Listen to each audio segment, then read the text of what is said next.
আজ আমি আপনাদের এমন একটা অন্ধকারতম অধ্যায়ের গল্প বলবো যেখানে মাত্র 100 দিনে 10 লক্ষ লোক হত্যাকাণ্ডের শিকার হয়েছিল। কোনো বহিঃশত্রুর আক্রমণ দিয়ে না, নিজেরা নিজেদের মধ্যে মারামারি করে একটা দেশের 10 লক্ষ লোক নিহত হয়েছিল মাত্র 100 দিনে।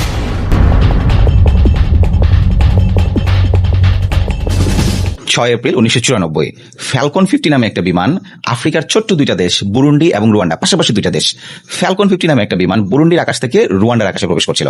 আর রুয়ান্ডার আকাশে প্রবেশ করার সঙ্গে সঙ্গে যখন সেটা কিগেলি এয়ারপোর্ট, কিগেলি হচ্ছে রুয়ান্ডার রাজধানী, কিগেলি এয়ারপোর্টে ল্যান্ড করতে যাবে, ঠিক সেই সময় বিমানের বাঁ পাখায় একটা মিসাইল সজোরে আঘাত করে এবং বিমানটা ভস্মীভূত হয়ে আকাশ থেকে মাটিতে আছড়ে পড়ে। বিমানের ভিতরে ছিল বুরুন্ডি এবং রুয়ান্ডা, দুটি স্বাধীন দেশের দুইজন প্রেসিডেন্ট, যেটা পৃথিবীর ইতিহাসে একেবারেই বিরল যে দুইজন প্রেসিডেন্ট এট এ টাইম নিহত হবেন। কিন্তু 7 এপ্রিল রুয়ান্ডার ইতিহাসে আরেকটি ঘটনা ঘটেছে। প্রেসিডেন্সিয়াল গার্ড রেজিমেন্ট প্রধানমন্ত্রীর বাসভবনে হামলা করে প্রধানমন্ত্রীকে হত্যা করে, আর তার সঙ্গে ছিল ইউনাইটেড নেশনের 10 জন সোলজার। সেই 10 জন সোলজারকেও সেখানেই হত্যা করা হয়।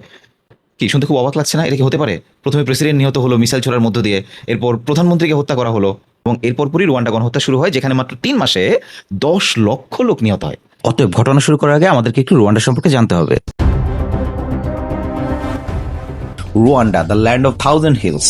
রুয়ান্ডাকে চারপাশ থেকে ঘিরে রেখেছে তার প্রতিবেশী রাষ্ট্র তানজানিয়া, বুরুন্ডি, উগান্ডা এবং কঙ্গো। রুয়ান্ডাতে প্রধানত 3টা গোষ্ঠীর বসবাস ছিল। একটা নাম হচ্ছে তুৎসি, হুতু এবং হচ্ছে তা। একটু সহজভাবে বললে, বাংলাদেশে যেমন আমরা যারা খামার করে ওদেরকে আমরা বলি কি খামারি, যারা কৃষি কাজ করে ওদেরকে আমরা বলি কি কৃষক, আর যারা পাহাড়ি বা হচ্ছে নৃতাত্ত্বিক গোষ্ঠী ওদেরকে আমরা আদিবাসী বলে থাকি। ঠিক একইভাবে রুয়ান্ডাতেও এই 3টা গোষ্ঠীর প্রাধান্য ছিল। রুয়ান্ডাতে যারা পশুপালন করতো ওদেরকে একটু উঁচু হিসেবে দেখা হতো, আর যারা কৃষি কাজ করতো ওরা একটু নিচে যাচ্ছিল। কিন্তু কোনো কৃষক যদি 20 থেকে 50টি গরুর মালিক হতেন তাহলে কিন্তু সঙ্গে সঙ্গে তাকে তুচ্ছি উপাধি দেওয়া হতো এবং তিনিও কিন্তু তখন উঁচু জাতি হিসেবে বিবেচিত হতেন। এই ব্যাপারটা ছিল শুধুমাত্র পেশাগত বা আর্থিক ব্যবস্থার উপর ভিত্তি করে গড়ে ওঠা একটা সমাজ ব্যবস্থা। এটা মোটেও কোনো এথনিক আইডেন্টিটি ছিল না। অথচ এই 2টা গোষ্ঠী, যাদের মধ্যে শত শত বছর ধরে সৌহার্দ্যপূর্ণ সম্পর্ক ছিল, তারাই একটা সময় গিয়ে একজন আরেকজনের বিরুদ্ধে অস্ত্র হাতে তুলে নেয়। অথচ তাদের ধর্ম কিন্তু এক ছিল, ভাষা কিন্তু এক ছিল, তাদের মধ্যে কিন্তু অন্তঃবিবাহ প্রচলিত ছিল। পুরোটাই হচ্ছে একটা সমাজ ব্যবস্থা। ঠিক সেম ভাবে যদি আমি বাংলাদেশ পার্সপেক্টিভ বলি, সাপোজ আপনার চৌধুরী সাহেব উনি গনি মিয়া, তার মানে কিন্তু কি গনি মিয়ার সন্তান গনি মিয়া হবে না, সে ভবিষ্যতে কিন্তু চৌধুরী সাহেব হতে পারে। আবার চৌধুরী সাহেবের সন্তান যে সবসময় চৌধুরী সাহেব হবে তা কিন্তু না, তিনিও কিন্তু বকে গিয়ে আবার গনি মিয়া হয়ে যেতে পারেন। তার মানে কি এটা পেশাগত এবং আর্থিক ব্যবস্থার উপর ভিত্তি করে গড়ে ওঠা একটা সমাজ ব্যবস্থা।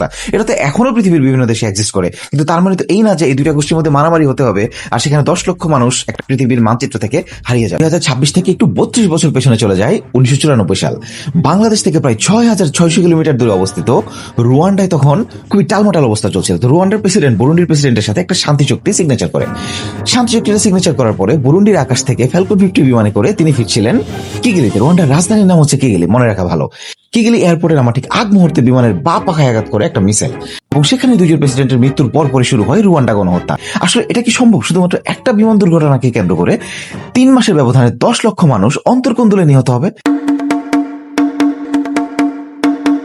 না, এর বীজটা কিন্তু বপন করা হয়েছিল আজ থেকে প্রায় 172 বছর আগে। চলুন আপনাদেরকে নিয়ে যাই 1853 সালে, যখন রুয়ান্ডাতে চলছিল রাজার শাসন। রুয়ান্ডার রাজাদেরকে সাধারণত বলা হতো হচ্ছে কিগেলি। কিগেলি শব্দের অর্থ হচ্ছে মহান শাসক। যেমন বাংলার শাসকদেরকে বলা হতো শাহ কিংবা হচ্ছে সুলতান, যেমন মিশরের শাসকদেরকে বলা হতো হচ্ছে ফারাও, ফ্রান্সের শাসকদেরকে বলা হতো হচ্ছে লুই, একইভাবে তাদেরকে বলা হচ্ছে কিগেলি। তো কিগেলি 4 ক্ষমতায় বসে হচ্ছে 1853 সালে। কিগেলি 4 বা রাজা রুয়াবগিরি। সো এই রাজা রুয়াবগিরি কিন্তু অত্যন্ত চতুর এবং সামরিকভাবে অত্যন্ত দক্ষ একজন শাসক ছিলেন। ক্ষমতায় বসার পরে প্রথম তিনি যে কাজটা করেন সেটা হচ্ছে তার আর্মিকে সেন্ট্রালাইজ করেন। এখন আগে আর্মি কেন ডিসেন্ট্রালাইজ ছিল? কারণ রুয়ান্ডাতে তখন অনেক ছোট ছোট গোষ্ঠী বা উপগোষ্ঠী ছিল, এদের হচ্ছে গোষ্ঠী প্রধান ছিল। তো উনি বলেন যে এই গোষ্ঠী প্রধান আর থাকবে না, আমার ক্ষমতা হচ্ছে সেন্ট্রালাইজড হবে, বরঞ্চ তোমাদের মধ্যে এখানে আমি আর্থ এবং সামাজিক অবস্থার উপর ভিত্তি করে একটা জাতিগোষ্ঠী গড়ে তুলবো, যেটার নাম দিয়েছিলেন তিনি তুৎসি এবং হচ্ছে হুতু। অর্থাৎ সেই সময় যারা ধনী শ্রেণী ছিল তিনি তাদেরকে তুৎসি উপাধি দিয়েছিলেন, আর যারা গরিব শ্রেণী ছিল তাদেরকে তিনি হুতু উপাধি দিয়েছিলেন। এখন একজন গরিব যদি অধিক পরিমাণ সম্পদের মালিক হতেন, অনেক বেশি ট্যাক্স সরকারকে দিতেন, তাহলে তিনি আবার তুচ্ছি হয়ে যেতেন। তুচ্ছি তার সম্পদ হারিয়ে ফেলতো, তাহলে তিনি তার সম্পদ হারিয়ে তিনি কিন্তু আবারও গরিব হয়ে হুতু হয়ে যেতেন। তার মানে এটা কিন্তু এথনিক আইডেন্টিটি না, অর্থনৈতিক আইডেন্টিটি। আর এর ফলে তিনি যেহেতু গোষ্ঠী প্রধান ব্যাপারটাকে একদম বিলুপ্ত করে দিলেন এবং তিনি একটা সেন্ট্রালাইজড আর্মি গড়ে তুললেন। আর এই আর্মিতে তিনি শুধুমাত্র তুচ্ছিদেরকে প্রাধান্য দেন নাই, ফার্মারদেরকেও প্রাধান্য দিয়েছেন, এবং তার প্রশাসনিক কাঠামোতেও তিনি ফার্মারদের থেকেও যেমন লোক নিয়েছেন তেমনি তুচ্ছিদের কাছ থেকেও তিনি লোক নিয়েছেন। তো সেই সময় থেকেই মাত্র 16 থেকে 20% জনসংখ্যা তুচ্ছি ছিল, মানে সেই সময়ের হিসাবে, আর ম্যাক্সিমাম ছিল হচ্ছে হুতু। আচ্ছা, আপনারা নর্মাল কমন সেন্স দিয়ে চিন্তা করেন, যে কোনো একটা দেশের আর্থসামাজিক প্রেক্ষাপটে নিশ্চয়ই 80% লোক ধনী হবে না? 16-20% লোক ধনী হবে, আর 80% লোক কিন্তু হচ্ছে একটু নিচু শ্রেণী বা একটু গরিব হবে। এটা খুবই স্বাভাবিক ছিল। সবই ঠিকঠাক মতো চলছিল যতক্ষণ না পর্যন্ত 1884 সালে স্ক্র্যাম্বল ফর আফ্রিকা নামে একটা বিশেষ সম্মেলন হয় জার্মানির বার্লিনে। সেখানে উপস্থিত ছিল হচ্ছে ইউকে, স্পেন, পর্তুগাল, নেদারল্যান্ড এবং হচ্ছে জার্মানি। ওরা আফ্রিকার একটা ম্যাপ নিয়ে বসে আর ম্যাপের উপর একের পর এক দাগ দিচ্ছে আর বলছে এটা আমার, এটা তো মানে ভাগাভাগি করতেছে। আর ওরা এটাকে নাম দিয়েছিল কি, আমরা আফ্রিকাকে সিভিলাইজড করতে চাই, দে আর নট সিভিলাইজড, ওদেরকে অনেক বেশি সিভিলাইজড করতে হবে, সংস্কৃত মনা করতে হবে, ওরা অশিক্ষিত, ওদেরকে শিক্ষিত করতে হবে। কিন্তু বিষয়টা মাথায় রাখতে হবে, রুয়ান্ডার ক্ষমতায় কিন্তু মহান রাজা কিগেলি চারবার রুয়াবগিরি, তিনি কিন্তু অত্যন্ত চতুর এবং সামরিকভাবে অত্যন্ত শক্তিশালী রাজা। তো 1884 সালে যদিও ম্যাপের উপর দাগ কাটছে, কিন্তু বাস্তবে আসলে সেই দেশে না পৌঁছালে তো আর দেশ দখল হয় না।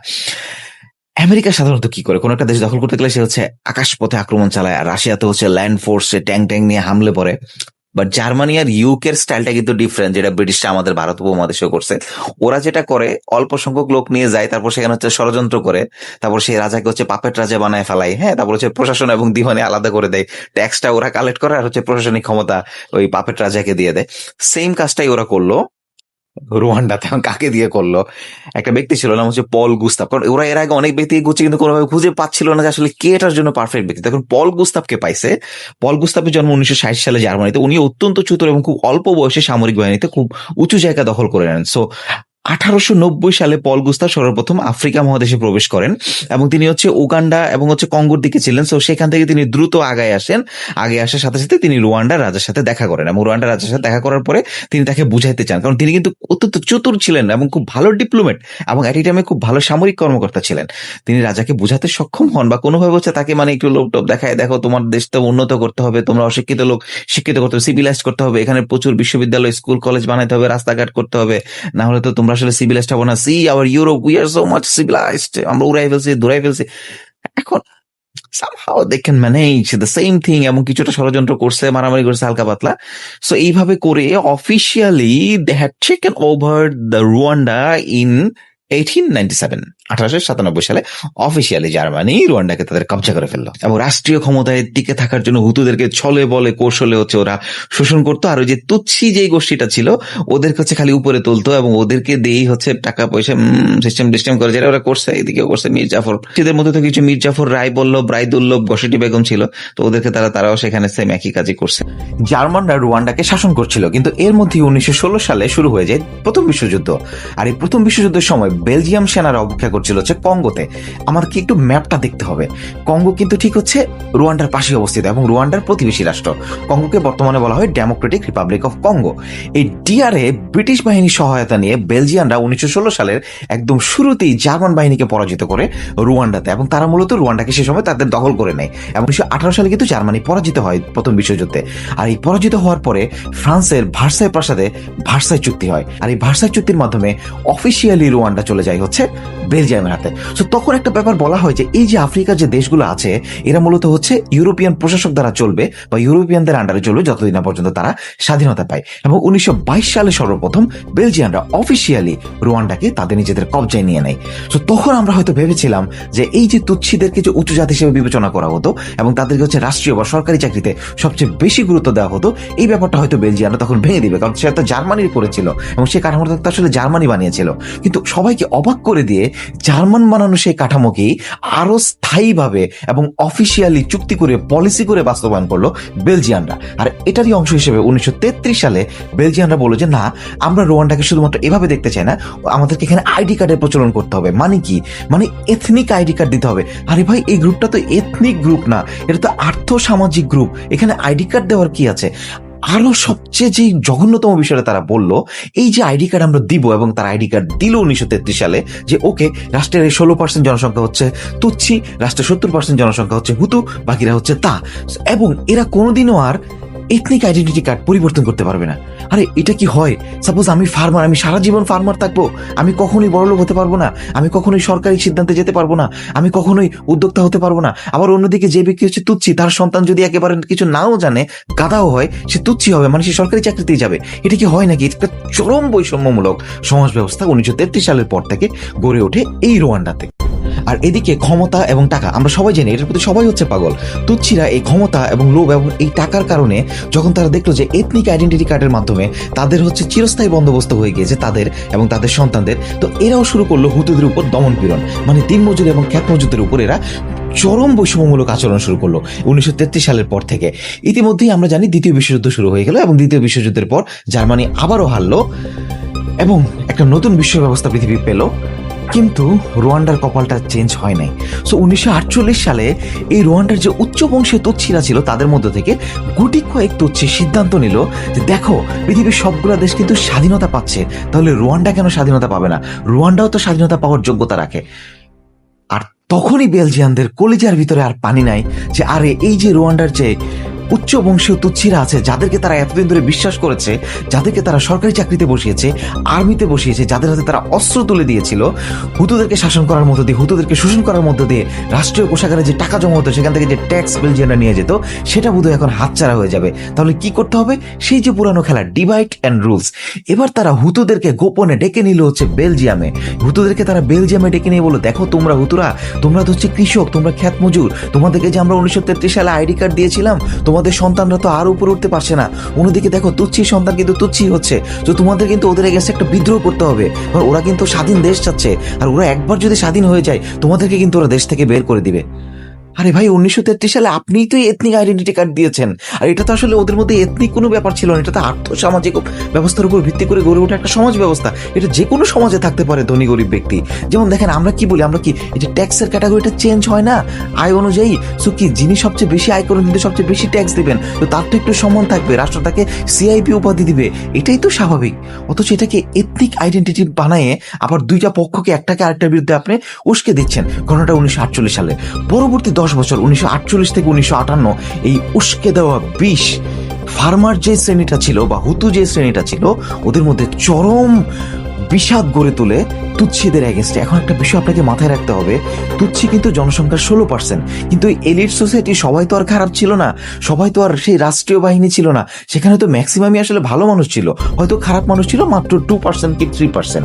কিন্তু 1958 সালে একটা গণহত্যা ঘটে যায় যেখানে প্রায় 20,000 তুচ্ছি প্রাণ হারায় এবং 1959 সালে হুতুরা বাধ্য করে প্রায় 3 লক্ষ তুচ্ছিকে রুয়ান্ডা ছেড়ে প্রতিবেশী দেশগুলোতে চলে যাওয়ার। তখন এই তুচ্ছিরা আশ্রয় নেয় বুরুন্ডি, কঙ্গো, তানজানিয়া এবং হচ্ছে উগান্ডাতে। কিন্তু ঘটনাটা এখানে শেষ হয়ে যায় নাই, কারণ 1962 সালে রুয়ান্ডা স্বাধীন হয় এবং রুয়ান্ডার ক্ষমতায় বসে হচ্ছে হুতু সরকার, ফার্মারদের সরকার, কারণ তারাই তো বিদ্রোহ করে তুচ্ছিদেরকে বের করে দিয়েছে। সো আমরা হয়তো ভেবেছিলাম রুয়ান্ডা এখন শান্ত হয়ে যাবে এবং একটি সমৃদ্ধশালী রাষ্ট্র হিসেবে গড়ে উঠবে, সেখানে বোধহয় আর কোনো বৈষম্য থাকবে না। কিন্তু হিতে বিপরীত ঘটেছিল, কারণ যেই 3 লক্ষ তুচ্ছিকে আপনার দেশ থেকে বের করে দিয়েছিলেন সেই সময় তাদের সাথে তাদের সেই শিশু সন্তানেরা ছিল যারা এখন কিন্তু বড় হচ্ছে এবং ইতিমধ্যে তারা কৈশোর পেরিয়ে যৌবনে প্রবেশ করেছে। এবং 1980 সালের পর থেকে কিন্তু তারা গড়ে তোলে নতুন আরেকটি ফ্রন্ট, যার নাম দিয়েছিল তারা প্যাট্রিয়টিক রুয়ান্ডিয়ান ফ্রন্ট। এবং এই ফ্রন্টটা রুয়ান্ডার যে প্রতিবেশী রাষ্ট্রগুলো আছে সেখানে গড়ে তোলে এক শক্তিশালী মিলিশিয়া বাহিনী। আর এই শক্তিশালী মিলিশিয়া বাহিনীগুলো তানজানিয়া, কঙ্গো, বুরুন্ডি এবং উগান্ডার চারপাশে যে মানচিত্রগুলো ছিল চারপাশ থেকে সীমান্তবর্তী এরিয়াগুলো থেকে হচ্ছে তারা আক্রমণ করতে থাকে। তুচ্ছিদের সন্তানদেরকে তো আপনি বের করে দিয়েছেন 1959 সালে, তো এখন বড় হয়েছে, এটা তো হচ্ছে পিতার হত্যার প্রতিশোধ নিতে যাচ্ছে। তার পিতাকে যে আপনি দেশ থেকে বের করে দিয়েছেন, তারা তো আবারও সেই দেশের রাষ্ট্র ক্ষমতায় যেতে চায়। সো কি করলো? তারা আক্রমণ শুরু করলো। এখান থেকেই শুরু হলো ইতিহাসের সবচেয়ে নিষ্ঠুরতম হত্যার প্ল্যানিং। মানে ক্ষমতায় কিন্তু তখন তুচ্ছিরা না, ক্ষমতায় ছিল কারা? হুতুরা।